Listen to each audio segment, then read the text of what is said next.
Hey there, I'm PJiggles and you're watching part 2 of a 4-episode series, which is all well and good, but before we actually start today, I'd like to take a quick moment to talk about this video's very special sponsor. So special in fact, that I'm gonna do something I never do, which is actually appear and talk on camera. Most of you know already that this is what I look like, and I often get a lot of comments saying, PJiggles, why do you look like a weird fuzzy hair monster, and how can I look that fabulous? Well, you too can get glorious hair like this through the power of Keeps, which is the sponsor of today's video that I wanted to talk about. Keeps is an affordable subscription service that helps you prevent hair loss, which is pretty important if you want hair like this.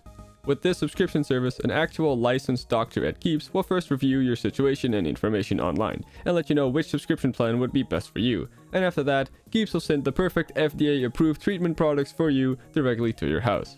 You can also message said doctor at any time for questions you may have about your products or anything, like what their favorite cheese puff flavor is or whatever. Personally, I think Keeps is a very nice and helpful product for men, since on average 2 out of 3 guys will experience some form of baldness by the time they're 35, and that can start way earlier. And luckily, Keeps works fast, since usually you'll start seeing real results within the first year of starting. So if you want to take action today and prevent hair loss, you can use my special link keeps.com/pjiggles to get 50% off your first order, and that's on top of the already cheap price. It's a really easy link to remember, but if you're lazy, you can just check the top of the description to find it there. Big thanks again to Keeps for supporting my channel today, and now let's just get on with the video. Like I said earlier, this is part 2 of a 4-episode series, specifically of all Final Smash origins. So if you haven't checked out part 1 yet, you can click the link in the description for it, or click the link in the top right corner of the video. Unless you're just watching this part for a specific character's Final Smash and are planning to leave the video after you've seen it, in which case, yeah, that's fine. And if you've already seen it, allow me to give you a quick reminder. In this small series, I'm going over every single Final Smash's origins, including the Final Smashes that are in Brawl and Smash 4, but not Ultimate, since some characters have had their Final Smashes changed once or twice in between games. And to make things more interesting, since there have been many videos like this already, I've also been giving my small opinion on some of the Final Smashes, just for fun. Last time we went over the Final Smashes of these 19 characters, including their Final Smashes from Brawl and Smash 4 that aren't in Ultimate, making it a total of 28. And in this video, we'll obviously be starting where we left off. So without further ado, let's kick things off with the main man himself, of course. Again. Except he's a doctor now. Dr. Mario's Final Smash is Dr. Finale. And yeah, it has no direct origin. Again. With Dr. Mario being a clone of Mario, even though he's not considered an Echo Fighter, he just gets the same Final Smash as Mario, except visually different. Instead of shooting fireballs, he shoots 2 big Mega Vitamins, which if you know anything about Dr. Mario, you know that the Mega Vitamins are the things you move around in his origin game. This Final Smash is just lazy in my opinion. Why not have him drop a lot of vitamins on someone, since that's what he does in his game. Anyways, Pichu's Final Smash is Volt Tackle, the same as Pikachu's, which I went over last time. I don't want to repeat myself too much from last time, so I'll keep this short. Volt Tackle is the signature move of the Pichu family in Pokemon, meaning only Pichu, Pikachu, and Raichu can learn it. It's basically what you see in Smash, a lightning quick dash towards the enemy, in which the user encodes themselves in lightning. The only interesting thing to point out here is that Pichu actually takes recoil damage from his Final Smash, like with most of his specials. Like I said last time, that's actually also what the move does in Pokemon, but it doesn't happen with Pikachu in Smash, only Pichu, so if you want to be a nerd about it, Pichu's Final Smash is more accurate to its origin than Pikachu's. Falco's Final Smash in Brawl and Smash 4 was Landmaster, the same Final Smash as Fox, meaning it's also based on the same thing. Unlike with Pichu, there's nothing unique about this Final Smash I can mention. It's based on the flying tank you can use sometimes in Star Fox 64. I guess one thing I could mention is that Falco actually hates the Landmaster in Star Fox 64, which is why he says, "Personally, I prefer the air," when activating this Final Smash. Luckily he got a Final Smash update in Ultimate, that being Team Star Fox. The same thing as Fox's Final Smash. So if you want to know the origin of this Final Smash, I'm just gonna... This is just simply based on Falco's crew in his home series, which includes of course Fox McCloud, Sleepy Toad, Peppy Hare, and Falco Lombardi. The reference is pretty much just that, Falco, his crew. This formation attack is just kind of him commanding his gang to fire at will. The only difference from Fox's Final Smash is that when Falco does it, he spins around while shooting lasers, and in the ending it zooms in on presumably Falco's R-Wing instead of showing them all from a distance. Marth's Final Smash is critical hit. If you've ever played any RPG, I probably don't have to explain what a critical hit is. In the Fire Emblem franchise, they play a big role though, since in all the games you can see the chance of landing a critical hit before you actually attack, meaning you can strategize around them, and this is a big part of the gameplay. So much so that when you pull it off, it's always accompanied by a flashy animation. So it makes sense that this would be Marth's Final Smash. The big health bar you see being depleted is just that.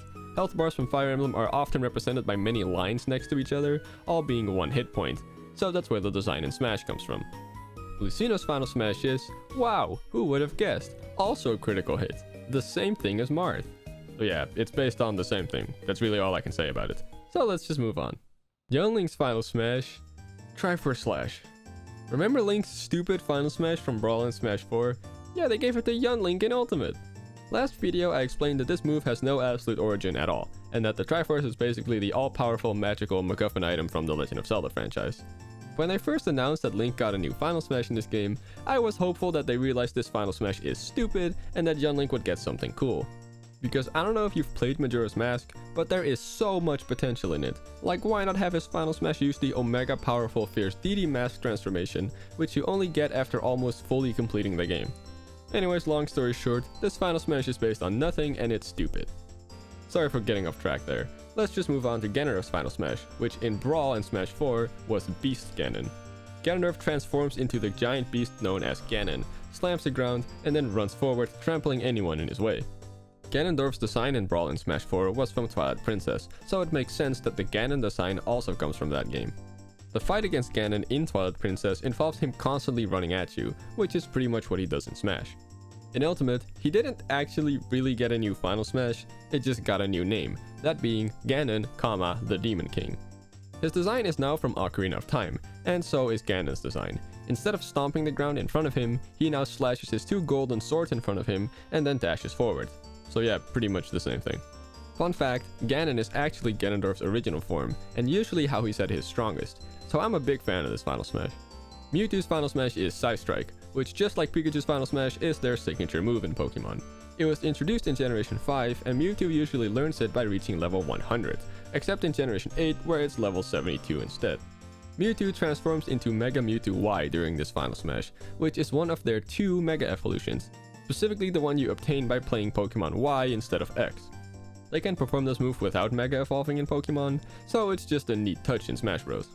Mewtwo is also one of only two Pokemon in the entire series that has two different Mega Evolutions. Wow, what an honor. Moving on to Roy's Final Smash, it's... you gotta be kidding me. It's Critical Hit, just like Marth and Lucina. Which hey, is good for me, means I don't have to talk about it for too long. Well actually it's not like Marth and Lucina, because unlike their Final Smash, this one isn't a one-hit KO move for some reason, even though it has a way smaller hitbox since Roy doesn't dash forwards. Well, to be fair, it can hit behind him, which counts for something I guess. I do really like this Final Smash though, because the animation for it is super satisfying, and it actually comes pretty much directly from Fire Emblem The Binding Blade, which is also cool. Next up, though Chrom may be Roy's Echo Fighter, his Final Smash is surprisingly not Critical Hit, but instead is Awakening Aether. In the Fire Emblem series, Aether is a skill that's been a thing since Path of Radiance, which you may know as the game Ike is from, and Chrom can learn this skill in Awakening. Interestingly enough, there is no skill called Awakening Aether, even though that's what his Final Smash is officially called. My guess is that they added Awakening to it because he's from Fire Emblem Awakening, and to make it not have the exact same name as Ike's Up Special. Anyways, the animation of him hitting once, jumping backwards, and then hitting again comes directly from the Aether animation from FE Awakening. Mr. Game & Watch's Final Smash is Octopus. It used to be a Final Smash you can freely move around with, but they changed it in Ultimate to have him turn into an octopus, grab opponents with his tentacles, and then try to drag them off screen. Either way, they're both based on the same thing, and that being the Game & Watch handheld game, simply called Octopus. As we all probably know, all of Game & Watch's moves are based on different Game & Watch games, and his Final Smash is no different. Meta Knight's Final Smash is actually a really interesting case, in many different ways. First of all, the move itself was completely made up in Brawl, but it did appear in a Kirby game 8 years later in Kirby Planet Robobot. By that time Smash 4 was already out, in which he has the same Final Smash. Another thing is the name of the move. Galaxian is the name of Meta Knight's sword, but at the time of Brawl's release, his sword had yet to be named in one of the Kirby games, but it was already named in the animated TV show Kirby Right Back At Ya. So the name of this attack didn't come from a video game, but instead from an animated TV series, which is pretty interesting. The sword would continue to go unnamed in the games until Kirby's Epic Yarn 2 years later. His new Final Smash from Ultimate, Darkness Illusion, is also made up for Smash Bros. However, it does resemble a move he uses in Kirby Star Allies during Meta Knight's boss fight. It doesn't start with the pose he does in Smash, instead starting with a big uppercut slice, but it does feature him constantly teleporting around his enemy, who miss stun in the air, while he attacks them from all different angles. Knowing how they included his Brawl and Smash 4 Final Smash in Kirby Planet Robobot later, I wouldn't be surprised if we see Meta Knight perform Darkness Illusion in the upcoming Kirby and the Forgotten Land game, or in a later Kirby game. Anyways, on to Pit, who is our first and one of only 4 characters in Ultimate who have had their Final Smash changed in every Smash game to date that had Final Smashes. His first Final Smash in Brawl was Palutena's Army, in which a render of Palutena shows up in the background, while a ton of Centurions swarm the stage and attack the opponents. In the first Kid Icarus game, all Centurions, who are basically standard ranked soldiers of Palutena's army, were turned to stone, and Pit can save them by hitting them with a hammer. And if you do so, up to 3 of them will help you out in the following boss fight. In Smash 4, Pit's moveset was redesigned to be based on the newly released Kid Icarus Uprising, which was actually very based on his appearance in Brawl, because both games are directed by the same guy. His new Final Smash ended up being the 3 Sacred Treasures, which are made up of the Arrow of Light, Mirror Shield, and Wings of Pegasus, even though in Smash and Kid Icarus Uprising, his wings look the same and he gets an armor set instead.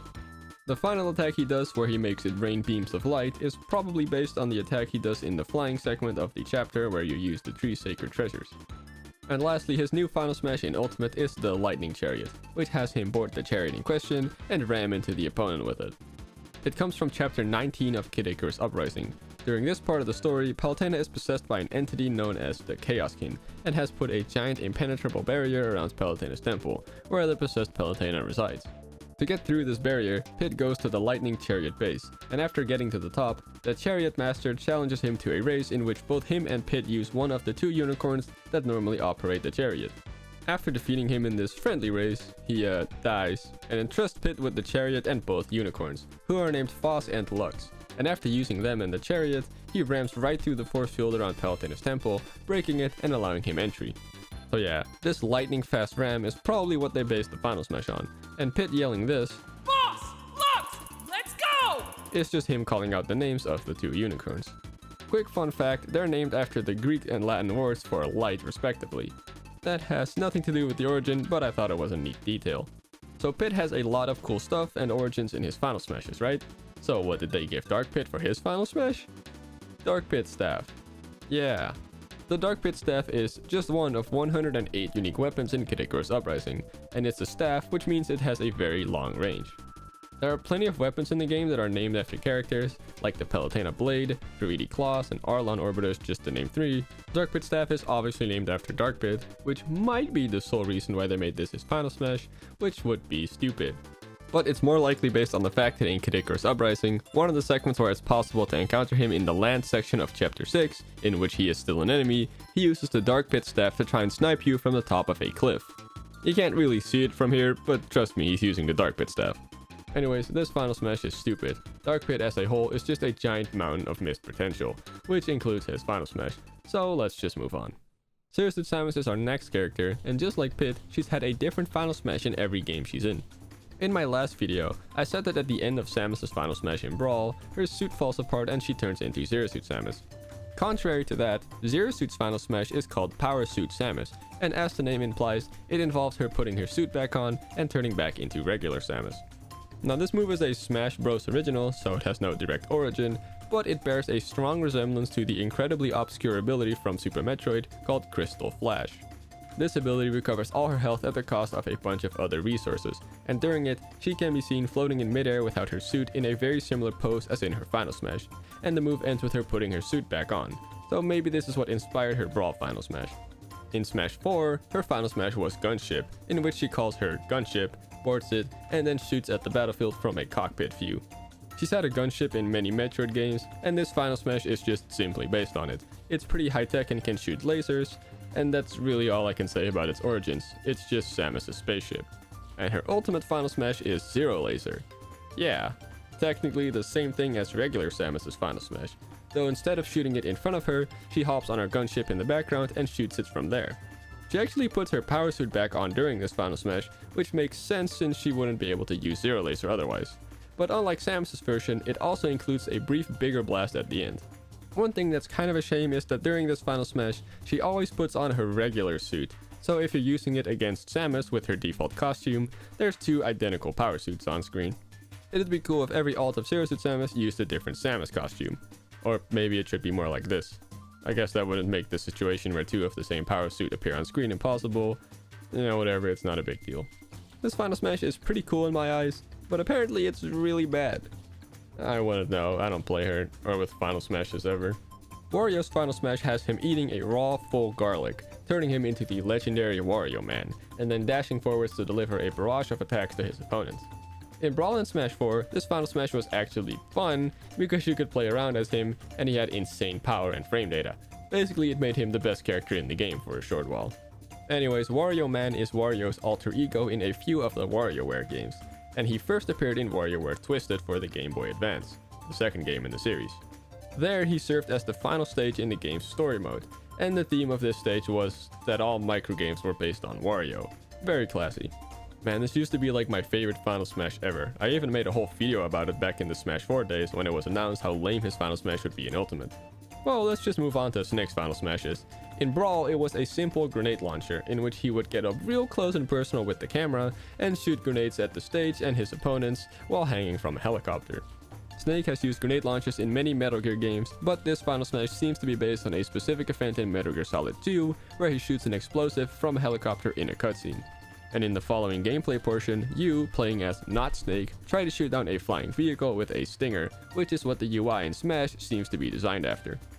When Snake returned in Ultimate after being absent in Smash 4, his new Final Smash ended up being Covering Fire, in which he tossed a flare grenade in front of him and then a bunch of homing missiles blocked the stage, presumably coming from a helicopter. From what I was able to find out, this Final Smash is based on a mechanic in Metal Gear Solid 5, The Phantom Pain, where you can request help from a helicopter unit who will provide cover fire for you, and you can make them shoot homing missiles. Apparently he can also make a team called the Diamond Dogs develop a flare grenade for him, which summons a helicopter when thrown, but I wasn't able to find any footage of this and I don't have the game myself to check. Please take this with a big grain of salt, because I am incredibly unfamiliar with the whole Metal Gear franchise, but this is what I was able to find when looking online. Ike's Final Smash has never been changed, but that's fine because it's the incredibly iconic Great Ether, where he smashes his opponents upwards and then attacks them with a flaming blade a bunch of times before crashing back down with them into a big fiery explosion. This is yet another Final Smash with no direct origin, but Ether, the same skill we talked about when going over Chrom's Final Smash, is Ike's mastery skill in his two games. And the Final Smash has been speculated to be based on the cutscene and final hit he performs on the final boss of Fire Emblem Radiant Dawn against Ashera, thanks to the power of the goddess Yune, that she bestows upon him in that moment, with the blue flame surrounding him and all. Pokemon Trainer is a little bit interesting. His Final Smash in Brawl and Ultimate is Triple Finish, in which he commands all three of his Pokemon, Squirtle, Ivysaur, and Charizard, to attack at the same time. There's not actually a move called Triple Finish in any Pokemon game, but the idea of a trainer telling all of their Pokemon to attack in tandem is something you often see in the Pokemon universe, primarily in the anime. Squirtle performs Hydro Pump, Ivysaur does Solar Beam, and Charizard does a barrage of Fire Blasts, which are all some of the strongest moves of their respective types. The strongest actually prior to Generation 3. The Squirtle line and Bulbasaur line learn Hydro Pump and Solar Beam respectively through leveling up, and Charizard can learn Fire Blast only through the use of a TM. Ironically, at the time of Brawl's release, this would have been an illegal move since triple battles with 3 Pokemon at the same time, wouldn't be introduced until Generation 5, which released after Brawl. I'm sure I don't even have to explain this, but just in case, the "it's super effective" message appears in Pokemon games whenever you take advantage of your opponent's type weakness. For example, when you use a fire move against an ice-type Pokemon. The text box's design is based on whatever the most recent game was at the time. In Brawl, it looked like the boxes from Generation 4, and in Ultimate it's designed after the ones in Generation 7. Well, that took a while. Anyways, in Smash 4, Pokemon Trainer was cut and only Charizard remained playable, and their final Smash was Mega Charizard X. Remember how earlier I said that Mewtwo is one of 2 Pokemon with 2 Mega Evolutions? Yeah, Charizard is the other one. Why do they get this special treatment? Well, isn't it obvious? It's because they're both Gen 1 Pokemon. Whereas Mewtwo's Final Smash was based on the one from Pokemon Y, Charizard's is based on the one from Pokemon X, in which Charizard removes their Fire Flying type and instead becomes a Fire Dragon type. Anyways, he flies around in this Final Smash. He has access to two moves in this form, Dragon Rush and Fire Blast, which is the same move they used in their Brawl Final Smash, so I don't need to go over that again. Dragon Rush, however, is a very powerful Dragon type physical attack, as expected. The only way for Charizard to have access to this move is through breeding. Specifically, you need one of these Pokemon to be one of the parents and also know Dragon Rush. There's a little more to it than that, but I really don't have time to get into the specifics of Pokemon breeding right now. Anyways, if you do it successfully, a Charmander will be born with Dragon Rush already learned, and then you evolve it into a Charizard and BAM! You have a Charizard that knows Dragon Rush. And now you just have to transfer them to Pokemon X and give them the Charizardite X, and BAM! You have a Mega Charizard X that can use Dragon Rush. Or you just play Smash 4 and get a Smash Ball. That works too. But whatever, let's move on to our final character of today, Diddy Kong. In Brawl and Smash 4, his final smash was Rocket Barrel Barrage, which has him whipping out a jetpack called the Rocket Barrel Pack and fly around while shooting a ton of peanuts all over the place. Thankfully, this move has an insanely simple origin, coming directly from Donkey Kong 64. In that game, he was able to do exactly this after jumping out of a barrel. The only real difference is that it's called Rocket Barrel Boost instead of Barrage, but other than that, it's literally the same move. In Ultimate, he got a new final smash in the form of Hyper Rocket Barrel. This move has never actually appeared in a Donkey Kong game and is simply just based on his Rocket Jetpack, which did originate from Donkey Kong 64, much like his previous final smash. The only real interesting thing to note here is that the actual jetpack he uses in this attack looks completely different, as it's now metallic and one single color, instead of the wooden jetpack he used previously and in his up special. And that's part 2 of this little series. We're halfway done now. We definitely saw a lot more inspired Final Smashes in this part as opposed to the last video. I really don't understand why so many characters from the original Smash game and Melee have such Final Smash origins, since they wouldn't be introduced until Brawl. Anyways, just like last time, I don't want to keep this ending segment too long in case you're watching all of these videos back to back. Part 3 should hopefully be coming out on November 14th, in which we'll finish up the remaining Brawl characters and finally get to the Smash 4 characters, which is where Final Smashes get a lot better in my opinion.